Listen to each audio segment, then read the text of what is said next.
Hello बच्चों, आज हम लोग कहानी पढ़ेंगे। सुंदरता कर्म से सिद्ध होती है।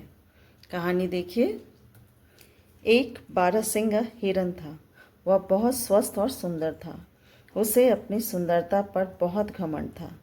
जब वह झील पर पानी पीने जाता तब स्वच्छ पानी में अपनी परछाई देखकर इठलाता। वह सोचता कि ईश्वर ने उसे बहुत सुंदर रूप दिया है।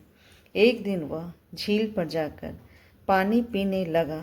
इतने में वहाँ एक मेढक आ गई। एक बारहसिंगा हिरन है, जैसा कि आप लोग पिक्चर में भी देख रहे हैं। इसके सींग बहुत ही खूबसूरत और सुंदर है।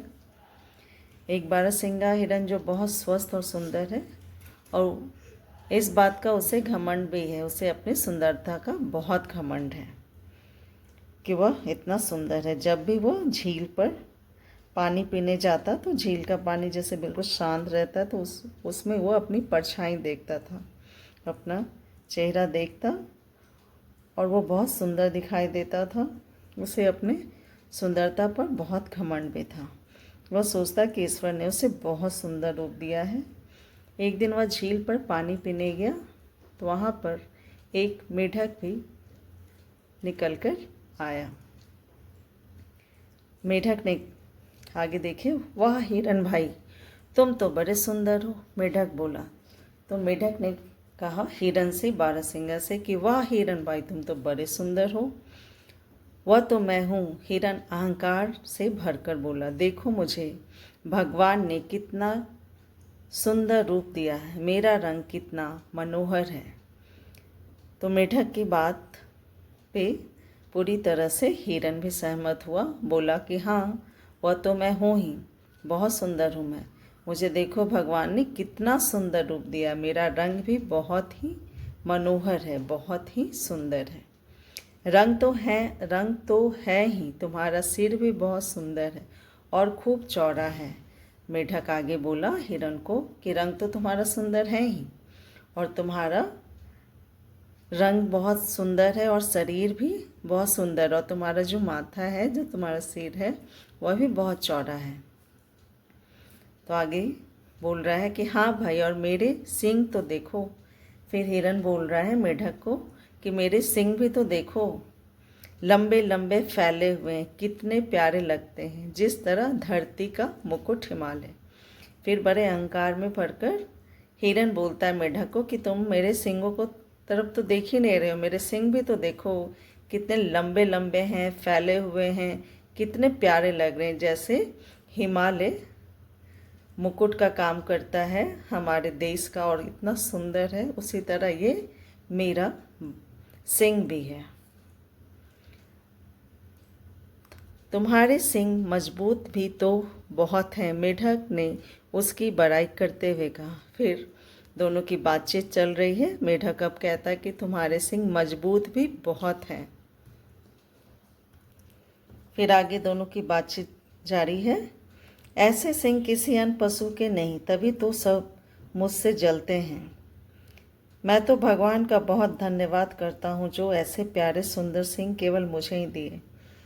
अब हिरन बोल रहा है मेढक से कि इतने सुंदर और इतने मजबूत सींग भगवान ने मुझे ही दिए हैं, इसी वजह से सभी लोग मुझसे जलते भी हैं। परंतु हिरन भाई, तुम्हारे पैर तुम्हारी सुंदरता के अनुरूप नहीं है, मेढक ने कहा। जैसा कि अभी हम लोग पढ़े कि हिरन बहुत ही अहंकार और बहुत प्राउडी है अपने ब्यूटी को लेकर, कि बहुत सुंदर है, मेरे सींग बहुत सुंदर है, भगवान ने मुझे बहुत अच्छा बनाया है। उसके बाद जैसे अपनी वो बड़ाई कर रहा था, तभी फिर मेढक ने कहा कि परंतु हिरन भाई, तुम्हारे जो पैर हैं तुम्हारी सुंदरता के अनुरूप नहीं है, बिल्कुल उल्टा है। हिरन ने अपने पैर देखे, लंबे पतले सूखे और भद्दे पैर। उसका मन दुखी हो उठा। मेढक की बात सुनते ही हिरन अपने पैरों की ओर देखा तो लंबे पतले सूखे और भद्दे से पैर को देखकर वह दुखी हो गया। हिरन मेढक की बात में आ गया। वह अपने पैरों को लंबे पतले सूखे और भद्दे उसे लगे, और वो अपने पैरों को देखकर दुखी हो गया। इतना सुंदर हिरन और ऐसे कुरूप पैरिया तो ईश्वर ने अनर्थ किया है तुम्हारे साथ। मेढक बोल रहा है कि तुम्हारा इतना सुंदर शरीर है और पैर इतने गंदे हैं, ये तो भगवान ने तुम्हारे साथ अनर्थ किया, कुछ गलत कर दिया है। हाँ भाई, मैंने भगवान का क्या बिगाड़ा था जो मुझे इतने भद्दे पैर दे दिए। हिरन दुखी हो गया। मेढक उसका दुख समझकर पानी में डुबकी लगा गया। मेढक जहाँ अभी भगवान को धन्यवाद दे रहा था, वहीं मेढक की बातों में वो आ गया और अब भगवान बोल रहा है कि भगवान का पता नहीं मैंने क्या बिगाड़ा था कि उसने मुझे इतने भद्दे पैर दे दिए। हिरन को दुखी देखकर मेढक पानी में छलांग मार दिया और वहाँ से चला गया। हिरन बहुत देर तक अपने पैरों की कुरूपता पर दुखी रहा। हिरन जो है अपने पैरों को सुंदर नहीं थे, इस बात से बहुत दुखी रहा और काफ़ी टाइम तक वहीं पे खड़ा रहा। अचानक उसे शिकारी कुत्ते के आने की आभास हुआ। भौं भौं भौं। हिरन दुखी खड़ा था, तभी उसे ऐसा लगा कि शिकारी कुत्ते उसकी ओर आ रहे हैं। हिरन समझ गया कि वो शिकारी कुत्ते उसी की ओर आ रहे हैं। वह प्राण बचाकर भाग खड़ा हुआ। जिन पैरों की कुरूपता से वह दुखी था, वही उसके प्राण बचाने को तीव्र गति से दौड़ रहे थे। कुछ ही देर में वह कुत्तों की पकड़ से दूर निकल गया। अभी हिरन को शिकारी कुत्ते का आभास हुआ कि उसकी तरफ आ रहे हैं, तो वह भागना शुरू किया। अभी जिन पैरों के कुरूपता पर वो दुखी था कि मेरे पैर सुंदर नहीं हैं, वही पैर उस हिरन के प्राण बचाने में सहायता कर रहे थे और वह बहुत तेज़ी से वहाँ से भागता चला जा रहा था। उसने चैन की सांस ली। कुछ दूर पर जाकर वो कुत्तों की आवाज़ सुना और भागा। कुछ दूर पर जाकर वह ठहर गया। फिर उसने थोड़ी चैन की सांस ली, थोड़ा देर रुका। तभी उसे फिर शिकारी कुत्तों की आवाज़ आई। रुका, उसे लगा कि अब कुत्ते उसके पीछे नहीं आ रहे हैं, लेकिन कुछ समय बाद फिर उसे ऐसा लगा कि नहीं, फिर से शिकारी कुत्तों की आवाज़ आ रही है। वह फिर भागा, परंतु दुर्भाग्य उसके लंबे छितराए सिंह एक झाड़ी में फंस कर रह गए। कुत्तों की दोबारा से आवाज़ सुनी, वह फिर से भागना शुरू किया, लेकिन इस बार उसके साथ बुरा हुआ। उसके जो सिंह थे वो झाड़ी में जाकर फंस गया। जिन सिंहों की सुंदरता पर उसे घमंड था, वो उसकी मृत्यु का कारण बनते जा रहे थे।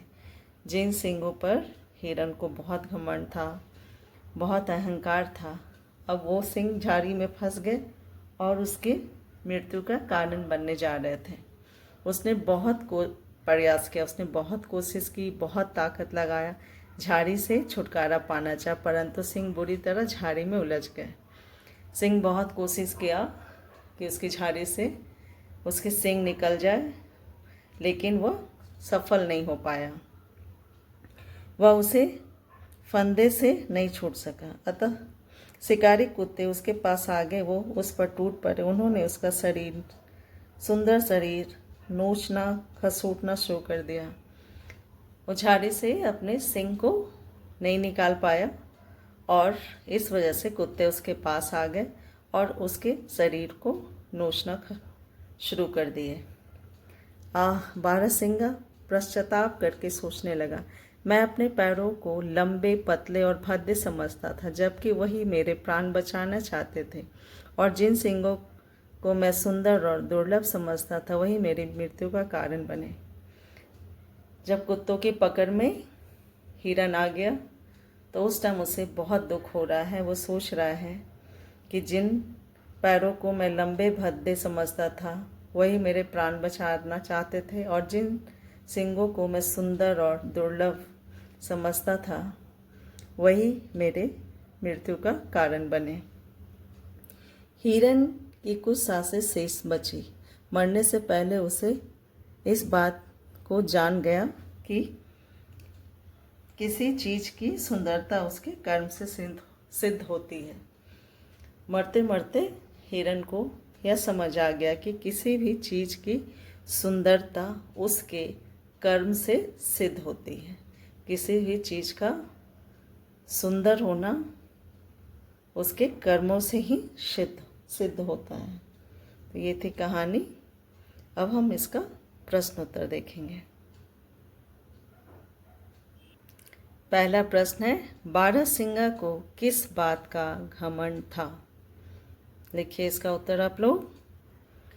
प्रश्न है कि बारहसिंगा को किस बात का घमंड था, तो उसका उत्तर लिखिए। बारहसिंगा को अपनी सुंदरता पर घमंड था। बारहसिंगा को अपनी सुंदरता पर घमंड था।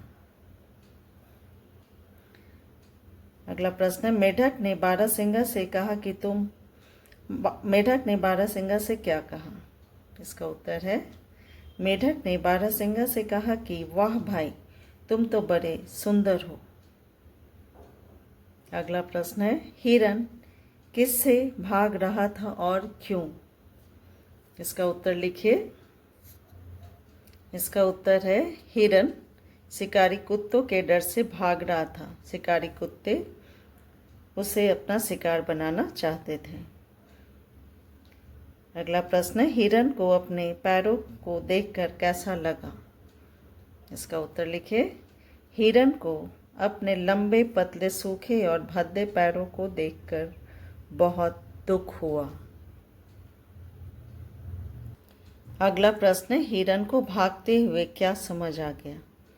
हिरन को भागते हुए क्या समझ आ गया? तो इसका उत्तर है, हिरन को भागते हुए यह समझ आ गया कि जिन पैरों को वह लंबे, पतले और भद्दे समझता था, जबकि वही उसके प्राण बचाना चाहते थे, और जिन सींगों को वह सुंदर और दुर्लभ समझता था, वही उसकी मृत्यु के कारण बन रहे थे। अगला प्रश्न है, इस कहानी से हमें क्या शिक्षा मिलती है?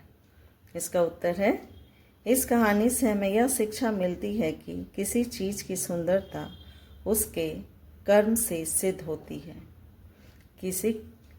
इस कहानी से हमें यह शिक्षा मिलती है कि किसी चीज़ की सुंदरता उसके कर्म से सिद्ध होती है।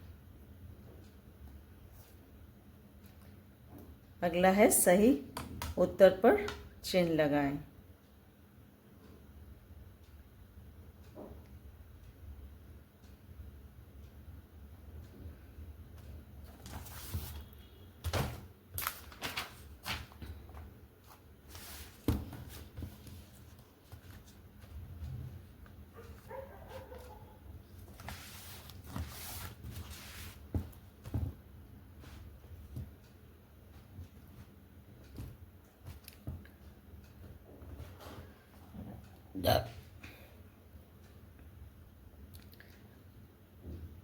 देखेंगे हम लोग, हिरन को झील पर कौन मिला? मछली, मेढक, कुत्ता, बाघ। तो हिरन को झील पर मेढक मिला। हिरन के पीछे कौन लगे हुए थे? तो हिरन के पीछे शिकारी कुत्ते लगे हुए थे। रिक्त स्थान भरो। उसे अपनी डैश पर बहुत घमंड था।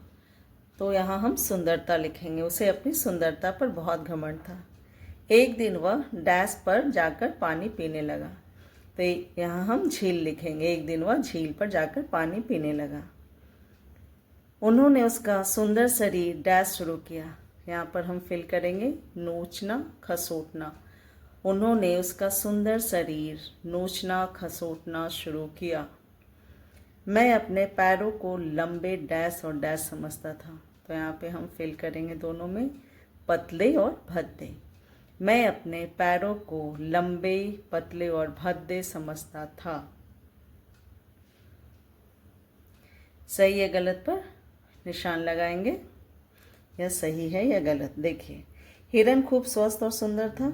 सही है। हिरन के पैर बहुत खूबसूरत थे। गलत है। हिरन के हिसाब से उसके पैर खूबसूरत नहीं थे। हिरन के पीछे शिकारी कुत्ते लगे थे। सही है। मेढक ने हिरन की खूब बुराई की। गलत है। हिरन शिकारी कुत्तों से बच गया। ये गलत है। वो शिकारी कुत्तों के चंगुल में फंस गया था। किसने किससे कहा? देखो, मुझे भगवान ने कितना सुंदर रूप दिया है। हिरन ने मेढक से कहा। तुम्हारे सींग मजबूत भी तो बहुत हैं। मेढक ने हिरन से कहा। तुम्हारे पैर तुम्हारी सुंदरता के अनुरूप नहीं हैं। मेढक ने हिरन से कहा, यह तो ईश्वर ने अनर्थ किया है तुम्हारे साथ। ये मेढक ने हिरन को कहा।